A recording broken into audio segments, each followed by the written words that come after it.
Hello friends, welcome back to my YouTube channel Shazad Tech. In this video I'm going to show you how to fix cannot connect to App Store error on iPhone after iOS 17 update. So guys, without wasting any time, let's start the video. Guys, there is many method to solve this issue.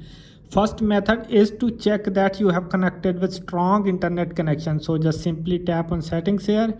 Here you can see Wi-Fi, tap on it. Now you can see Wi-Fi toggle, turn it off and turn it on to fix network connection. Go back, here you can see airplane mode, turn it on and after 10 to 15 seconds turn it off back to fix your internet connection. If this solution is not working, then we move to another solution. Another solution is reset the network settings. So just simply tap on settings. Here you can see general, tap on it. Scroll up and now you can see transfer or reset iPhone, tap on it. Here you can see reset, tap on it, and now you can see reset network settings, tap on it. Enter your passcode.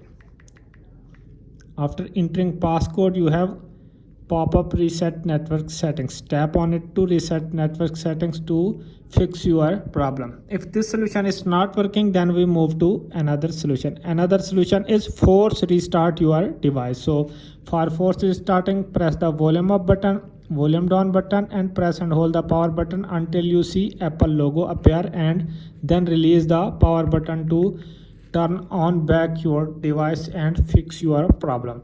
If this solution is not working, then we move to another solution. Another solution is check that you have updated with latest iOS. So just simply tap on settings here.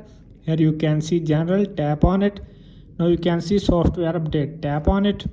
Checking for update. Now you can see iOS 17.0.3 is up to date. If you have any pending update, download and install it to fix your problem. If this solution is not working, then we move to another solution. Another solution is go to settings here. Here you can see Apple ID or iCloud, tap on it. Now you can see sign out. Just simply tap on sign out and sign out your Apple ID and then sign in back to fix your problem. So guys, I hope this video is helpful for you. If this video is helpful for you, then you subscribe my YouTube channel and press the bell icon for upcoming videos. Thanks for watching.